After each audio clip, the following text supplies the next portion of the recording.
मगन्तेसँग के माग्ने? एक पटक एकजना बादशाह घोडामा चढेर आफ्नो राज्यको जङ्गली क्षेत्रमा घुम्दै थिए। उनी जति जति जङ्गलभित्र पस्दै गए त्यति चारैतर्फ गहिरो अन्धकार हुँदै आयो। अनि त्यसपछि जोडले पानी पर्न थाल्यो। बादशाह तुरुन्तै फर्किएर आफ्नो दरबारका तर्फ अगाडि बढ्न थाले। त्यसै बेला अकस्मात एउटा मृग झाडीबाट हाम फालेर सामुन्ने आयो। त्यसलाई देखेर घोडा तर्सियो। घोडा जोडले माथि उफ्रियो र एकदमै छिटो बुर्कुसी मार्दै दौडिन लाग्यो, जसले गर्दा बादशाह घोडाबाट लडे र त्यही बेहोस भए। जब बादशाहको होस आयो त्यतिखेर चारैतिर निष्पट्ट अँध्यारो थियो, साथै उनका खुट्टामा गहिरो चोट पनि लागेको थियो। घाइते, पानीले भिजेका र हिलाले लतपत भएका बादशाहले आफ्नो भयभरको तागत जुटाएर रुखको हाँगाको लौरो बनाएर दरबारतर्फ लागे। केही घण्टापछि उनलाई आफूले बाटो बिराएको महसुस भयो। तर पनि एउटा झुपडीमा नपुग्दासम्म उनी हिँडिरहे। त्यहाँ उनले झ्यालभित्र एउटा सानो बत्ती बलिरहेको देखे। उनले ढोका ढकढकाए। तब एकजना सज्जन किसानले उनको स्वागत गरे।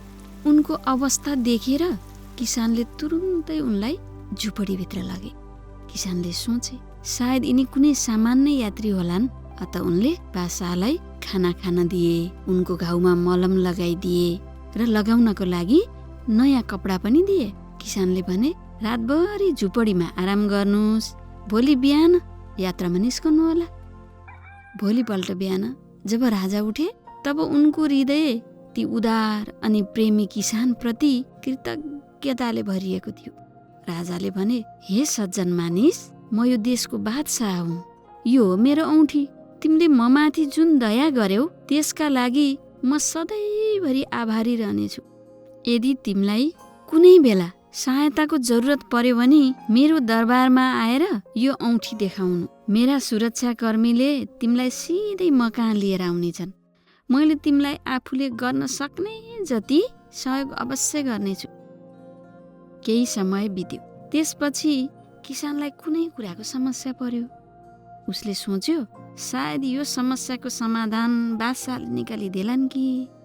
यसैले उसले दरबार गएर बादशाहसँग कुरा गर्ने निर्णय गरे। बादशाहका सुरक्षाकर्मीले बादशाहको औँठी देखेर वास्तवमै उसलाई तुरुन्तै बादशाहको निजी कक्षमा लिएर गए। बादशाहले नमाज पढिरहेका थिए। त्यसैले सुरक्षाकर्मीले किसानलाई चुपचाप रहेर प्रतीक्षा गर्न अनुरोध गरे। किसानले देखे बादशाहले दुवै हात माथि उठाएर परमात्मासँग आशीर्वाद मागिरहेका थिए।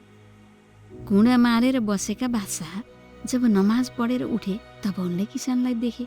उसलाई स्वागत गर्दै बादशाहले सोधे, मैले के सहयोग गर्नु पर्यो?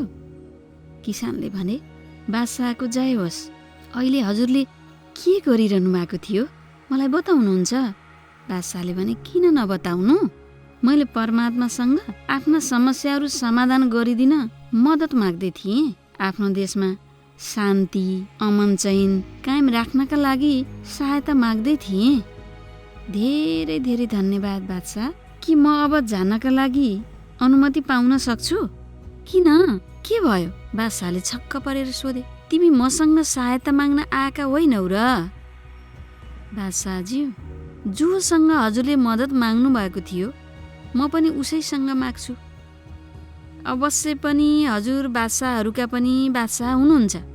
तर मैले के देखेँ भने हामी सबै मालिकको ढोकाका मगन्तेहरू हौँ।